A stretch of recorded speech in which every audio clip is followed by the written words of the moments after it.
Recording. Hello, everyone. Welcome back, Scott. Good to have you here. I'm going to go ahead and share my screen. And we are in. Okay. We're in A Course in Miracles, Chapter 14, Your Function in the At-One-ment.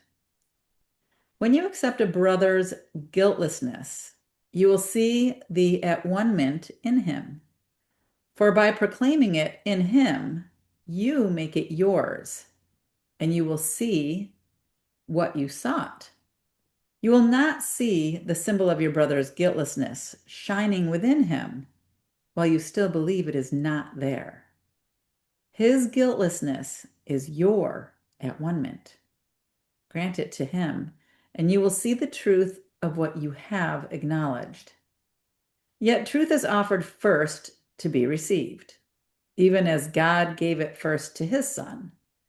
The first in time means nothing, but the first in eternity is God the Father, who is both first and one. Beyond the first, there is no other, for there is no order, no second or third, and nothing but the first. You, who belong to the first cause, created by him, like unto himself, and part of him, are more than merely guiltless. The state of guiltlessness is only the condition in which what is not there has been removed from the disordered mind that thought it was. This state, and only this, must you attain with God beside you. For until you do, you will still think that you are separate from him. You can perhaps feel his presence next to you, but you cannot know that you are one with him. This cannot be taught. Learning applies only to the condition in which it happens of itself. When you have let all that obscured the truth in your most holy mind to be undone for you, and therefore stand in grace before your Father, he will give himself to you, as he has always done. Giving himself is all he knows, and so it is all knowledge. For what he knows cannot be. What he knows not cannot be, and therefore cannot be given. Ask not to be forgiven, for this has already been accomplished. Ask rather to learn how to forgive and to restore what always was to your unforgiving mind. At-one-ment becomes real and visible to those who use it. On earth, this is your only function, and you must learn that it is all you want to learn. You will feel guilty till you learn this, for in the end, whatever form it takes, your guilt arises from your failure to fulfill your function in God's mind with all of yours. Can you escape this guilt by failing to fulfill your function here? You need not understand creation to do what must be done before that knowledge would be meaningful to you. God breaks no barriers, neither did he make them. When you release them, they are gone. God will not fail, nor ever has in anything. Decide that God is right and you are wrong about yourself. He created you out of himself, but still within him. He knows what you are. Remember that there is no second to him. There cannot, therefore, be anyone without his holiness, nor anyone unworthy of his perfect love. Fail not in your function of loving in a loveless place, made out of darkness and deceit, for thus are darkness and deceit undone. Fail not yourself, but instead offer to God and you his blameless Son. For this small gift of appreciation for his love, God will himself exchange your gift for his. Before you make any decisions for yourself, remember that you have decided against your function in heaven. And then consider carefully whether you want to make decisions here. Your function here is only to decide against deciding what you want, in recognition that you do not know. How then can you decide what you should do? Leave all decisions to the one who speaks for God and for your function as he knows it. So will he teach you to remove the awful burden you have laid upon yourself by loving not the Son of God and trying to teach him guilt instead of love. Give up this frantic and insane attempt that cheats you of the joy of living with your God and Father, and of waking gladly to his love and holiness that join together as the truth in you, making you one with him. When you have learned how to decide with God, all decisions become as easy and as right as breathing. There's no effort, and you will be led as gently as if you were being carried down a quiet path in summer. Only your own volition seems to make deciding hard. The Holy Spirit will not delay in answering your every question what to do. He knows, and he will tell you, and then do it for you. You who are tired will find this more restful than sleep, for you can bring your guilt into sleeping, but not into this. Unless you are guiltless, you cannot know God, whose will is that you know him. Therefore, you must be guiltless. Yet if you do not accept the necessary conditions for knowing him, you've denied him and do not recognize him, though he is all around you. He cannot be known without his Son, whose guiltlessness is the condition for knowing him. Accepting his Son as guilty is denial of the Father so complete that knowledge is swept away from recognition in the very mind where God himself had placed it. If you would but listen and learn how impossible this is, do not endow him with attributes you understand. You made him not, and anything you understand is not of him. Your task is not to make reality. It is here without your making, but not without you. You who have tried to throw yourself away and valued God so little, hear me speak for him and for yourself. You cannot understand how much your Father loves you, for there is no parallel in your experience of the world to help you understand it. There's nothing on earth with which it can compare, and nothing you have ever felt, apart from him, resembles it ever so faintly. You cannot even give a blessing in perfect gentleness. Would you know of one who gives forever and who knows of nothing except giving? The children of heaven live in the light of the blessing of their Father because they know that they are sinless. The at-one-ment was established as the means of restoring guiltlessness to minds that have denied it, and thus denied heaven to themselves. At-one-ment teaches you the true condition of the Son of God.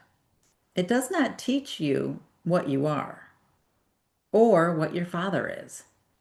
The Holy Spirit, who remembers this for you, merely teaches you how to remove the blocks that stand between you and what you know.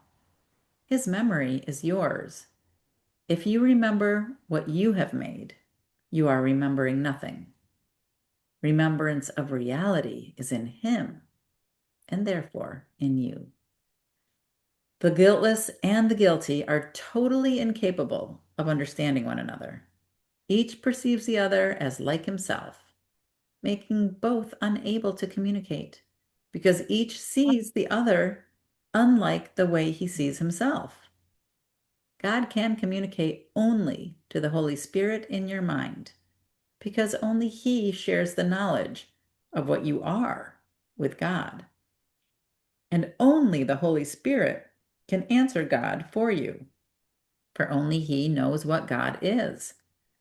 Everything else that you have placed within your mind cannot exist. For what is not in communication with the mind of God has never been. Communication with God is life. Nothing without it is at all. Hmm, that was great.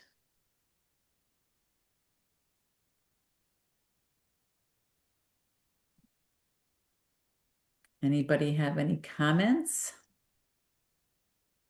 In paragraph 6, the second sentence, there is no effort, and you will be led as gently as if you were being carried down a quiet path in summer. I've always loved that. It just, the feeling I get is just so, it's so comforting. It is. I think it was on, I have those box of Course in Miracles cards. I think it was written on one of those cards. So I've seen it, many times through the years.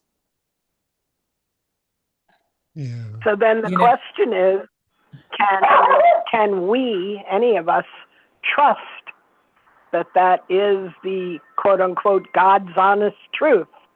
Can we rely on that? And if we can, then we can stop complicating this journey and allow its unfolding. Yes. For some reason today, and that this ties in with what was just said. For some reason today, I see, at least I'm pointed to many references of the Holy Spirit, and that it's quite absolute and also quite simple to follow the Spirit and to identify when I'm not following the Holy Spirit. So that's very helpful. It's a helpful reminder for me. so as a lot of you know, I just spent 2 weeks in Los Angeles with my daughter and my grandchildren, and it was a very, very, very busy 2 weeks. There was the end of school, there was a party for that. There was a party at the house for a birthday party. There, my daughter and her husband went to Aspen for 2 days while I was there, so there was preparing for that and getting everything settled. And it's interesting because while I was there, um, there was a lot to do, and there's always a lot to do when I'm there. But one thing I felt, and it wasn't that I didn't feel appreciated. Um, my daughter can have a very sharp tongue when she is overwhelmed. And Mhm. and while I was there doing all of the things, up at night, all day long, run, run, run, list, list, list, I started feeling,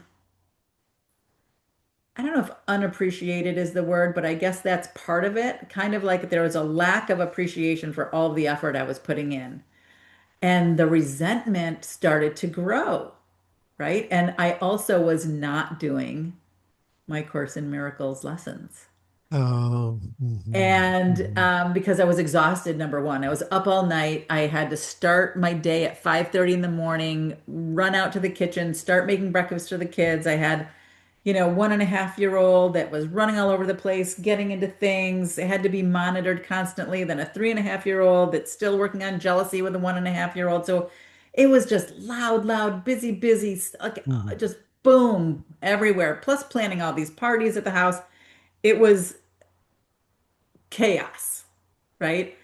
mhm, But I'm reading this going, oh, I see what happened there. mhm, I forgot my function. My only function was to see the Christ in my daughter, was to see her guiltlessness, was to be love. My only function was to be love in all of those moments instead of focusing on, but I have to do this and I have to do this, which I was reminded of constantly, right? We have 3 minutes to get out the door, and we have to go get this, and we have to go to this farmer's market and get the kid, and you got to drive here, and and then there was this constant like, what are you forgetting? Do you have dementia, mom? What's wrong with you? So there was like, I was being bombarded by the ego, right? And yeah, my resentment was growing, and it made my trip pretty miserable, right? And if I had been doing my lessons and if I had remembered, first and foremost, my function was just to be loved and to give it to the Holy Spirit, all of it. Wasn't mine to fix. I didn't have to jump into the chaos. I didn't have to be in the battleground. I could have chosen instead to be above the battleground. So, yes, that is a big revelation for me in this section. All right. I'm just glad that when I go take care of my son's needs, it's just his dog. I feel like at some So you level can I go on chose vacation this. or whatever, have some time off. Yeah, but I feel like it's a lesson for me, right? Well, you signed up for it, honey. I signed up for it, right? When you have learned how to decide with God, all decisions will become as easy and as right as breathing. And that's where I made my mistake. I was not making my decisions with God or the Holy Spirit. Okay, but how do you help your daughter with all the check and just surrender it all to the Holy Spirit? Sorry. Right.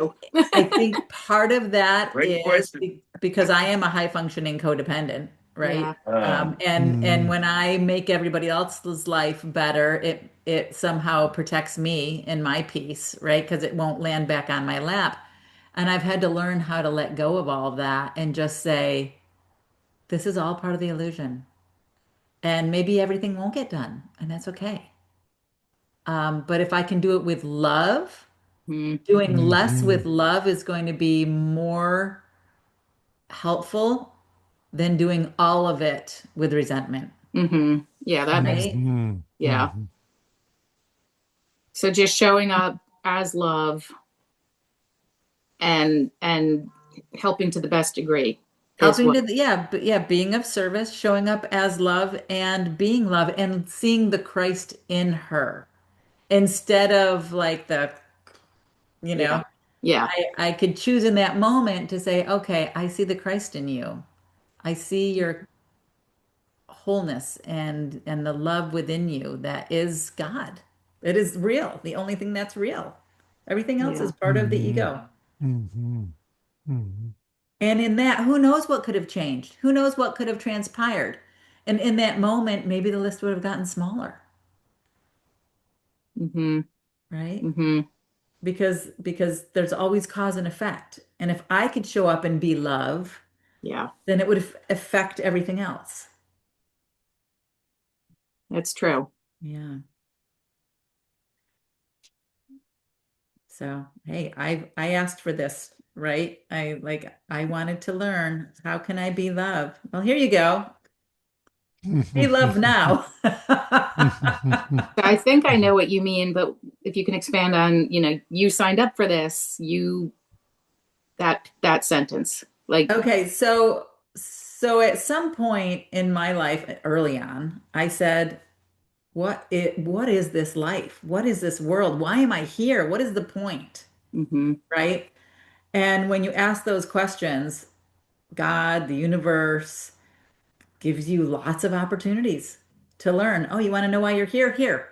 This is why you're here. I'm going to give you so much that you can't handle it. And then you're going to fall and you're going to break. And then you're going to finally stop looking out here for your happiness. You're going to have to go inside because Mm-hmm. it's too much, right? It's too much for anybody to handle. For sure. And Yeah. that's the point, right? It's like because it's all part of the fear and the illusion. And it's in those moments where we take on too much that we're like, what is happening right now? I'm not enjoying this. This is not my beautiful life that I wanted. This is chaos, Yeah. right? And so you start turning inward and you start seeing something else. I just want to welcome Agnes. Great to have you here. We just read chapter 4, section 4, and we're discussing it. Feel free to join in. We'll be starting the next section when we're done talking about this one. I would like to offer, sometimes we feel like it's very difficult, or at least I'll speak for myself, I feel like it's very difficult to be love, quote unquote, in a moment when I'm frustrated. However, usually I can take a breath and remember my inner peace, or just remembering myself, if you will, and get recentered. Once I'm recentered, I'm automatically kind of have some joy. There's just that relaxation, that kind of thing that allows you to feel joy, if you will. It opens you up to something that's not so agitated. Once I go there, I then can feel gratitude, which immediately, for me anyway, turns into a loving, expansive feeling. And then that just pours out of me. So sometimes when I can't reach that love, which is sort of the end of the process, but centering is always the core of that whole process. You cannot really unconditionally love unless you're in a centered state of being. So if that becomes, and the indicator for that is that little sense of relief that is joy, or the feeling is then joy, and then it all kind of flows as sort of a domino effect, or a river, if you want. It just flows one to the other, and you don't have to work at the rest of it. It just unfolds as it's designed to do. So that's my 2 cents. Yeah. But Terry, you mentioned that your talk was on love or fear. Right.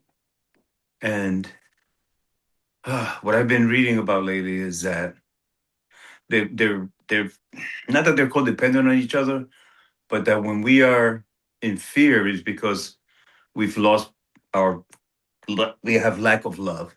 We've kind of forgotten that part of us. So it's just remembering the love, just bringing it back to, okay, if I'm in fear, obviously love is nowhere near me right now. So they're kind of codependent on each other in a way, right? Because if you have one, you don't have the other. That's just what it is. Because what happens, or what did they say, or what it is, when we're in fear, we are afraid to love. And that creates the lack. Yeah.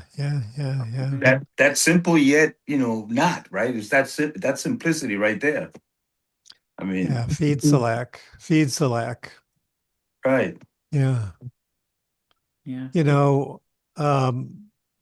What Mary said really touched something for me, because there were several references in the writing about how this is so simple. I'm not saying easy, but simple. And so I think what you're saying, Ernesto, is, and me too, is if I listen in the Holy Spirit for the perception of love, for the miracles that are going on around me, then that feeling of love will come forth in me naturally. I don't have to conjure it up or anything, It's just, it's releasing the block away from the Holy Spirit so that I can feel the presence of the Holy Spirit. And then the love flows naturally. Yeah. Great point. Mhm. And what fear does do for us is it shows us where we have forgotten to love, right? Where we have forgotten to align with love. And usually that's some place within ourselves, because why would we be in a place of fear if we knew ourselves as complete and whole and filled with the grandeur of God? I mean, this whole section that we just read was we are God. God is in us. And when we forget that, that's when we go into those places of fear, right? Because Mhm. what would there be to fear if we could walk around knowing the grandeur of God within us at every moment? Be nothing to fear. That I think that this one-man a chapter or section. What I was understanding from almost every paragraph was that it really never leaves us Right. if We we just can only forget. recognize that. Yeah, exactly. In truth, there is nothing to fear. However, in experience, here, we can experience fear. It's how long you stay in it becomes the choice, if you will, of living in a world of experiences. Once you know you are God or of God, depending on how you want to say it, you really aren't afraid wholly in your truth, in your centered self, but you can experience fear to whatever extent you want to as an experience. Hmm. But you know you can stop the experience whenever you want to as well. So you may be gripped by momentary. I mean, if somebody walks in a room and it's all quiet and they say, boo, you're going to jump because you didn't know they were in the building. That's a natural response, but you will come out of it the same way that we do with that kind of fear experience. You'll come out of other fear experiences just that easily. When you just go, okay, and then it's done because you ultimately know better. But we live in the world of experience. That's why we're here, at least in my opinion. And so we get to experience anything we want for as long and as short as we want it. But we have that freedom. When you know your true self, you are in the driver's seat. You have the freedom. Choose. Mhm. Mhm. Yeah, I think someplace in the section that I just read, there was something about the experience. And I'm trying to find that now, but I remember reading that. I think it was maybe paragraph 2, where it says, this cannot be taught. Learning applies only to the condition in which it happens of itself. Mhm. Harry, on what page were you? We just finished on page 281, so we'll be starting on 282.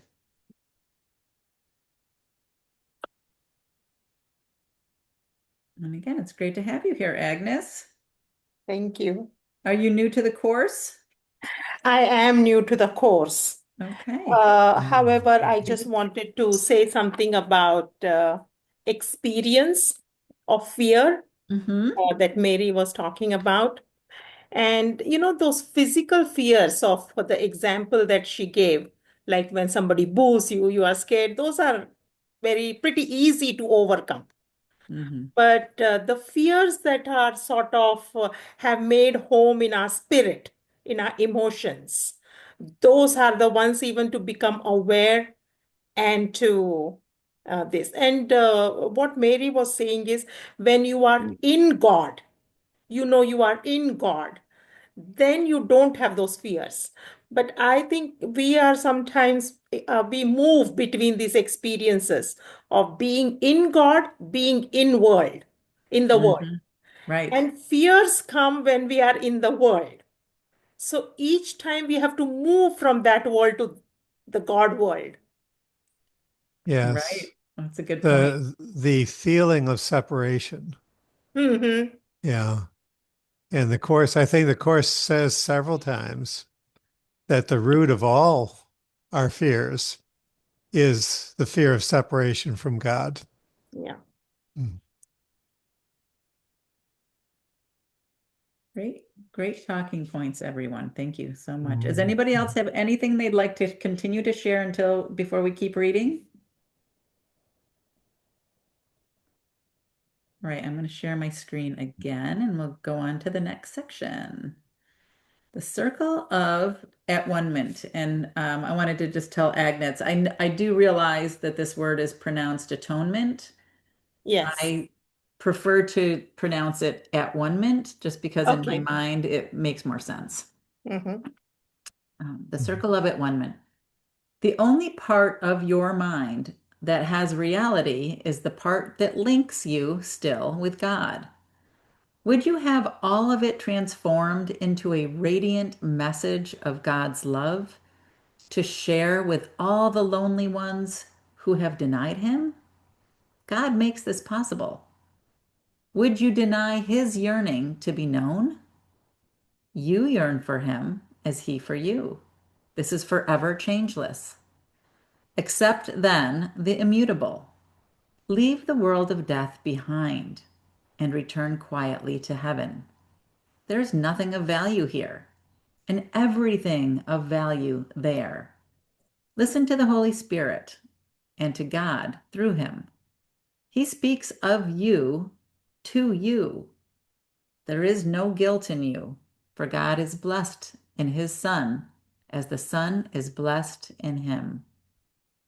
Everyone has a special part to play in the at-one-ment, but the message given to each one is always the same. God's Son is guiltless. Each one teaches the message differently and learns it differently. Yet, until he teaches it and learns it, he will suffer the pain of dim awareness that his true function remains unfulfilled in him. The burden of guilt is heavy, but God would not have you bound by it. His plan for your awaking is as perfect as yours is fallible. You know not what you do, but he knows, but he who knows is with you. His gentleness is yours, and all the love you share with God, he holds in trust for you. He would teach you nothing except how to be happy. Blessed Son of a holy, blessing Father, joy was created for you. Who can condemn whom God has blessed? There's nothing in the mind of God that does not share his shining innocence. Creation is the natural extension of perfect purity. Your only calling here is to devote yourself with active willingness to the denial of guilt in all its forms. To accuse is not to understand. The happy learners of the at-one-ment become the teachers of the innocence that is the right of all that God created. Deny them not what is their due, for you will not withhold it from them alone. The inheritance of the kingdom is the right of God's Son, given him in his creation. Do not try to steal it from him, or you will ask for guilt and will experience it. Protect his purity from every thought that would steal it away, and keep it from his sight. Bring innocence to light in answer to the call of the at-one-ment. Never allow purity to remain hidden, but shine away the heavy veils of guilt within which the Son of God has hidden himself from his own sight. We are all joined in the at-one-ment here, and nothing else can unite us in this world. So will the world of separation slip away, and full communication be restored between the Father and the Son. The miracle acknowledges the guiltlessness that must have been denied to produce the need of healing. Do not withhold this glad acknowledgement, for hope of happiness and release from suffering of every kind lie in it. Who is there but wishes to be free of pain? He may not yet have learned how to exchange guilt for innocence, nor realize that only in this exchange can freedom from pain be his. Yet those who have failed to learn need teaching, not attack. To attack those who have need of teaching is to fail to learn from them. Teachers of innocence, each in his own way, have joined together, taking their part in the unified curriculum of the At-One-ment. There is no unity of learning goals apart from this. There is no conflict in this curriculum, which has one aim, however it is taught. Each effort made on its behalf is offered for the single purpose of release from guilt, to the eternal glory of God and his creation. And every teaching point that points to this points straight to heaven and the peace of God. There is no pain, no trial, no fear that teaching this can fail to overcome. The power of God himself supports this teaching and guarantees its limitless results. Join your own efforts to the power that cannot fail and must result in peace. No one can be untouched by teaching such as this. You will not see yourself beyond the power of God if you teach only this. You will not be exempt from the effects of this most holy lesson, which